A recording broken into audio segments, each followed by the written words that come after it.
السلام علیکم viewers, journey of novels کے پلیٹ فارم پہ آپ کو خوش آمدید کہتا ہوں۔ آج ہم باغ سے باغ تک ناول اور اس ناول کے مصنف طاہر جاوید مغل صاحب کے متعلق چند باتیں کریں گے۔ میں نے اس ناول پر جو نتائج اخذ کیے، وہ جو چند باتیں دل میں ابھر آئیں وہ کرنا چاہتا ہوں۔ امید ہے آج کی ویڈیو آپ کو پسند آئے گی، تو ویڈیو کو آخر تک دیکھیے گا اور باغ سے باغ تک ناول پر چند باتیں جانیے، سمجھیے اور آپ بھی اپنی رائے کمنٹ باکس میں دیجیے۔ تو دوستو، باغ سے باغ تک ناول پر تعارفی ویڈیو تو پہلے ہی اپلوڈ کی جا چکی تھی، جو چینل کی پلے لسٹ پر آپ بآسانی سن سکتے ہیں۔ مزید اس ویڈیو کا مقصد صرف اپنی سوچ کو عیاں کرنا اور اپنے جذبات سے آگاہ کرنا ہے۔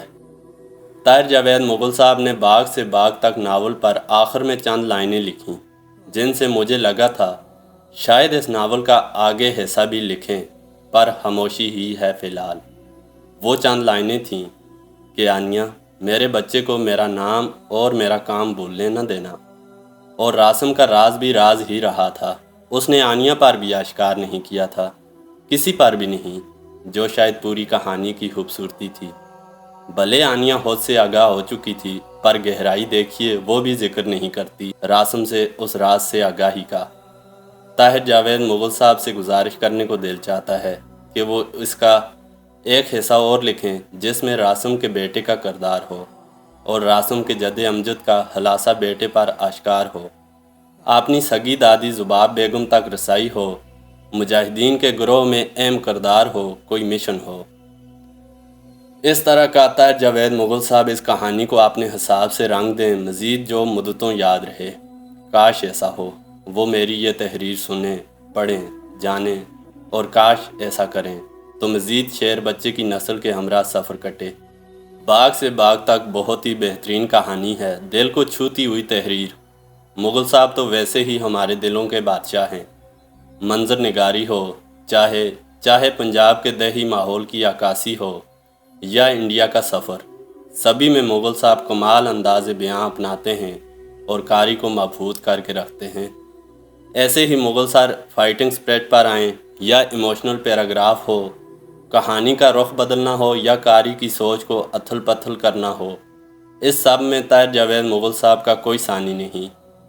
باغ سے باغ تک ناول اس حوالے سے بھی جداگانہ اہمیت رکھتا ہے کہ یہ داستان آزادی کی سوچ، آزادی کا جذبہ پالنے والے شعر کی داستان ہے۔ یہ کہانی ہے ایک ایسی لڑکی کی جسے ماضی کی بھول بھلائیوں میں جھانکنا پسند ہوتا ہے، ایسی لڑکی جسے یادیں سنبھالنا آتا ہے اور قدر کرنا جانتی ہے۔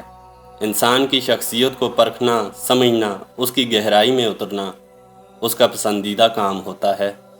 وہ اپنی ذات میں انوکھی ہوتی ہے اور اس کی یہ انوکھی طبیعت ہی اسے ہارزار رستوں کا راہی بنا دیتی ہے۔ وہ اس رستے پر چل پڑتی ہے جس کی کوئی منزل نہیں ہوتی، فقط انتظار ہوتا ہے، فقط انتظار۔ ظلم و بربریت کی چکی میں پستی ہوئی اس عظیم جنت کی داستان ہے جسے قطرہ قطرہ لہو کر کے کشید کیا جا رہا ہے۔ وہ وادی جسے اس فانی دنیا کی جنت کہا جاتا ہے، وہ جنت جہنم بنائی ہوئی ہے غاصبوں، ظالموں نے۔ کمال الفاظ کا چناؤ مغل صاحب کا اور بہترین انداز بیاں ناول کا کہ سحر طاری ہو جائے، اترتا ہی نہیں۔ مجھے شدت سے مغل صاحب کے اس ناول کے اگلے حصے کا انتظار تھا، پر 3 سال بیت گئے، مغل صاحب نے ابھی تک نہیں لکھا۔ اب ان کے حضور عرضی پہنچانے کی کوشش کریں گے۔ اگر آپ بھی اس ناول کے آگے مزید پڑھنا چاہتے ہیں تو میرے ساتھ مغل صاحب سے درخواست کریں تاکہ وہ ایک کے بجائے زیادہ کو دیکھیں تو لکھیں پھر۔ ہمارے یوٹیوب چینل پر مکمل ناول اپلوڈ ہے۔ اس کے علاوہ مغل صاحب کا یہ ناول شاید کتابی شکل میں بھی دستیاب ہے۔ آپ اپنے علاقے، اپنے شہر کی لائبریری یا بک سٹور سے پتہ کر کے پڑھ سکتے ہیں۔ اس کے علاوہ PDF میں ہمارے واٹس ایپ گروپ میں بھی موجود ہے، وہاں سے بھی لے سکتے ہیں۔ آپ بھی پڑھیے، اپنی رائے دیجیے باغ سے باغ تک ناول پہ، اور اپنے دوست RJ کو دیجیے اب اجازت۔ ملتے ہیں پھر کسی موضوع پر، کسی بہترین داستان کے کرداروں کے ہمراہ۔ اپنی محبتیں ہمارے ساتھ بنائے رکھیں۔ شکریہ، اللہ نگہبان۔